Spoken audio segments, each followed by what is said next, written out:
Hello, my name is Thomas G. Reichel. I'm an author and a poet, and I've come here today to talk to you about different poem formats that I'm going to feature in an upcoming book called Take Flight the Quatrains, which is poems that have 4 lines structures in them. The particular poem structure I'd like to talk about today is known as the Pantoum. Now, what is a Pantoum? A Pantoum was created in Malaysia. It's a Malaysian verse form, but it's been adopted by the French because they love poems that repeat lines, and this type of poem repeats 2 lines out of every stanza. It's become a very popular format across the world, actually. So it's good to get to know how to create one. Now, the unique features about the Pantoum are that it takes the 2nd and 4th line of each stanza and brings it down to the next stanza as the 1st and 3rd. And it does that then on every stanza until you get to the end, where it also utilizes the 1st and 3rd line of the 1st stanza. So a lot of repetition goes on.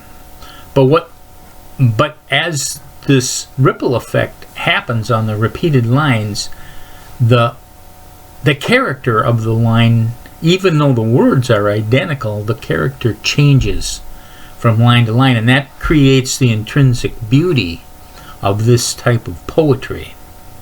So I'd like to show that to you, and this is how I would normally do it. You start with a sheet of paper and then you outline it. Well, instead of telling you how to do it, let's show you how to do it. So let's get to writing one. Well, as with any poem that I write, I start with a lined notebook that has a column on the left so I can identify and outline the structure for the poem. So I'll start out and I'll identify what the poem is, in this case a Pantoum, and then over in the left columns under the hashtag I'll list the line numbers so that I'll keep straight where I'm at in the poem, and then the R, under the R, that stands for rhyme scheme, and there I'll identify what the rhyme scheme will be. And that's the form I usually take with any kind of format of a poem. Okay, so as I mentioned earlier, a Pantoum is made up of quatrains, which are 4-line stanzas, and there's at least 4 of them, but there could be more. So let's lay in the lines. So here we have the 4 stanzas separated by a space. And now in this poem I'm going to use an A-B, which is known as a skipping rhyme scheme. Alright, so we've started to outline what the structure of the poem is, and now we need to come up with a little bit of inspiration. What will we use for this poem? Well, normally I'd be out walking and see something that would inspire me. I'd take a photograph of it. Or I could be in a mood, or I could see something on TV, and that would inspire me. In this case, let's use a photograph. So let's go through my photograph, see what we have. Aha! So here we have a tugboat. Well, of course, I had to write a poem for this one, for that name just tickles my muse. I spotted this little tugboat parked along the Mississippi River in St. Paul.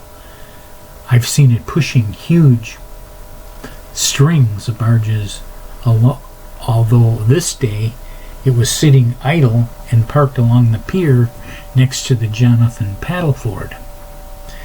Well, okay, so we need a first line of the poem, and of course what strikes me the most is the name. So we've got a line to start right off the bat. Its moniker is Ugg the Tug. Of course, monitor means name. Alright, well, what else is interesting about this guy? Well, he's got big steam engines, and of course they chug just like a steam engine on a train. So that gives me my second line, whose engines chug within the bay. Alright, now I need a line to match my A rhyme, which is tug.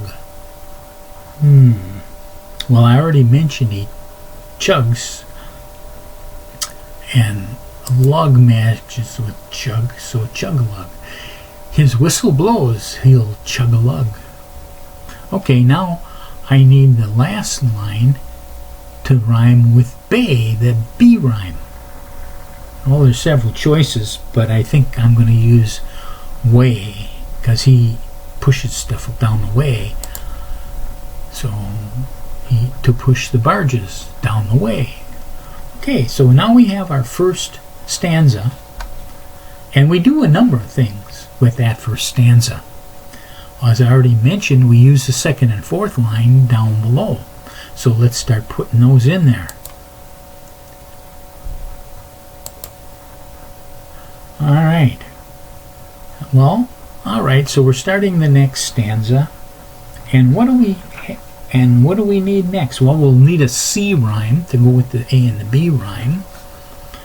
And I've been thinking about it, and of course, I've already mentioned he's a small little thing pushing big things, so that gave me the inspiration for this. I said it's a powerful force for his size. Now we need to do a line that matches with size. But before we do that, as I mentioned, there's some other things that happen with this first stanza. And that's that the first and third line end up going down to the last stanza, only in reverse order. So the first line of the poem becomes the last line of the poem, and the third line becomes the second line of the last stanza. So we've got quite a bit of information already in this poem. Alright, so what do we do next? Well, let's go back to the second stanza. No, wait, before we do that, the powerful force for his size needs to be moved down to the next stanza, right? So let's do that. Okay. And now we need to write a last line for that, which will also go down to the next stanza. So it needs to match size, and it's surprising the large loads that it pushes. So that gives me this last line of inspiration: the large, long load, a big surprise. And of course, then it goes down to the next stanza. Okay, so we've got the C rhymes now brought down. Now we need a D rhyme.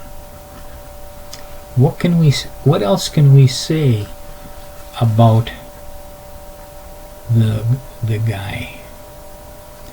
Well, I've noticed that the barges he pushes are usually 6 of them lined up in double rows, or a total of 12. So I think I'll just say that. He'll manage 12 in double file. And of course then that goes down to the last stanza. And now we need something to match with file. And I think the name is funny. It gives, and he's so small pushing these big barges. He's funny. It makes me smile. The sight may cause a silly smile. And of course, that gives us space to fill in the very last line of the where it goes. So we have the poem all written, and we've identified the structure. You've got the A and the B comes down with the C comes down to go with the D, and then the D rhyme comes down and brings back the A rhyme from the first stanza. Alright, all that's left is to name it. Well, what's the most obvious name for this one? I think we all know. Ugh the Tug. So there you have it. Well, there you have it. That's the Pantoum. Feel free to try one out yourself. Well, will be in my upcoming book. I have 6 other published books. You can get all my books on Amazon.com, BarnesandNoble.com, or wherever good books are sold. Or you can just click on the link up above. Well, thank you for listening.